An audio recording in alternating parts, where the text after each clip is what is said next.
could be there. Or information. Want to turn it down? Let's move in a little bit. Yeah, a little bit if you don't mind. Close.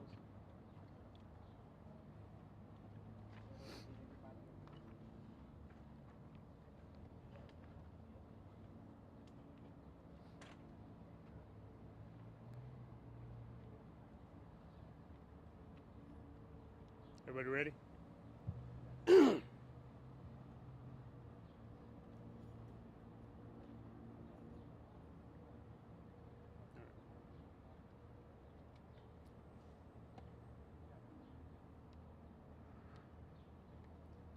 Good afternoon.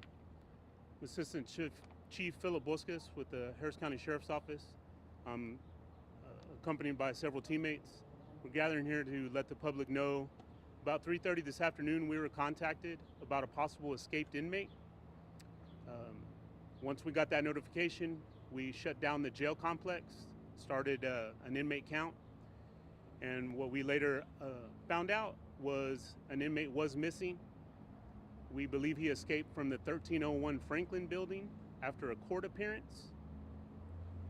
We've got several resources in the downtown area searching for that subject.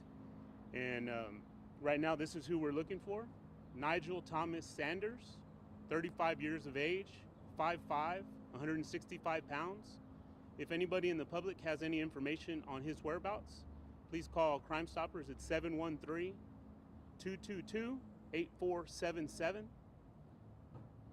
That's Nigel Thomas Sanders. We have multiple resources from the Sheriff's Office, including Gulf Coast Violent Offenders Task Force, searching for this individual. He was in custody for 3 burglaries and 1 unlawful possession of a weapon by a felon. He went to court today, and it appears that on his way back from court, he was able to facilitate an escape.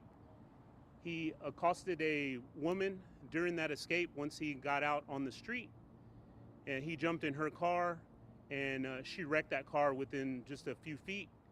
After the car was disabled during the accident, the subject got out of the car and ran down the street. That was our last location with him on camera.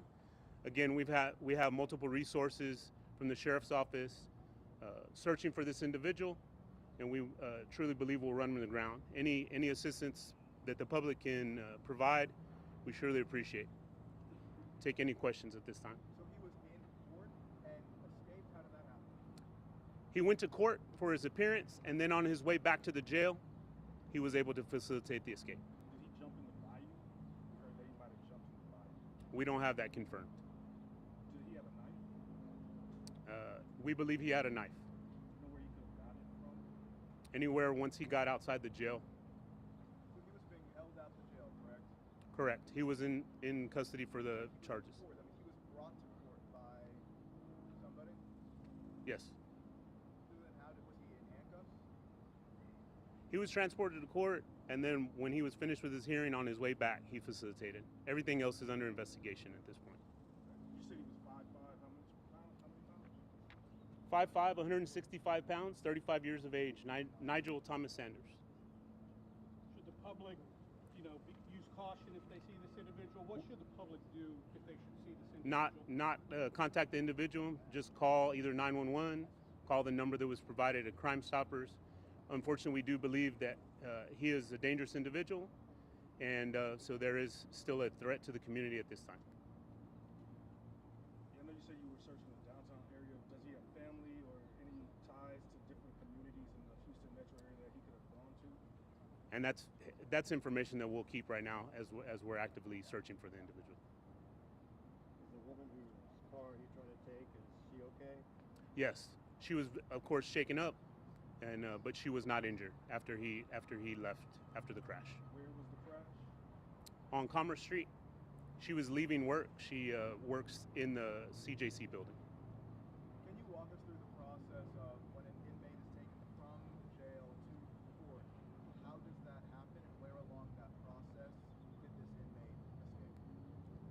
Again, that's part of the investigation right now on exactly where he came out of. Okay, so just walk us through the process.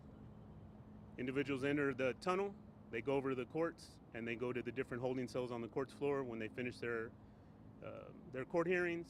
They're put in the elevators. They come back down to the basement tunnel, or should, and come back to whichever jail building that they reside in. And along that entire route, they're being escorted by somebody? Not at all times.